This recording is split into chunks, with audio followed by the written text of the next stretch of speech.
the cost to rub whatever the fluoride on your dental and how often you have to do that to have good success with dental hygiene? Can you repeat? I didn't catch the first part. If you, what does it cost to put the fluoride on your teeth versus drinking lots of water? How much does it take? How much water does it take with fluoride? And just rubbing this stuff on your teeth, how much water do you have to drink to get the same amount, the benefit? I probably need to defer that question to our public health dentist. I would see those as complementary approaches. The fluoride varnish is very helpful, especially for kids who don't have access to fluoridated water. The problem is that many kids living in poverty don't have access to that. With the Department of Health, is that a treatment that you give when you see a child that needs dental care to have good health? Can you not rub that fluoride on their teeth? Yes, we do have a program to put fluoride varnish, but they don't necessarily come into the health unit for that. But if families had that option and they knew they had that option and they were in critical need of health, then the Department of Health is going to take care of them, correct? Well, not everyone has a local health department in their community. We have at least one in every county, but it doesn't mean they have it in their town.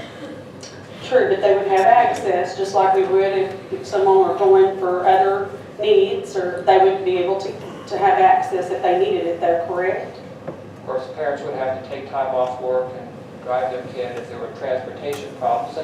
And many of our citizens, they don't have access to good transportation, so there are some challenges there. There are, but we also have schools. Does the health department still not come to school anymore? We don't come to school for the varnishes at this time, no. Okay. And I knew that we gave, a few years ago, we gave the nurses there, didn't we, the ability to put fluoride on their dental at school? That's correct. Now, if that were done on a very widespread basis, it would cost the state. Actually, it would cost more than fluoridating the water. I purchase bottled water so I don't have to drink whatever's in it. Sometimes it tastes horrible, depending on what city you're in.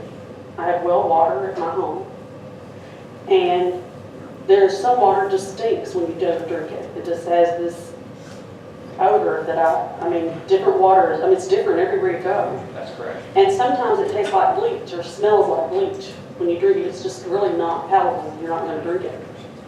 So if I purchase water, as Senator Clark alluded to our chair about people buying water, if I'm paying for water myself, think about how many people are really buying water. I think you need a study on that. First of all, if you're going to use those numbers, I think you need new data, because some of the beverage places got water everywhere. People are buying it and paying pretty high price for good, clean water and less fluoride in it and less other things. So I look for spring water is what I look for when I buy it. But so I would like to know what the cost, and you might want to bring your other expert if you could to answer my questions. Would that be okay, Senator Clark?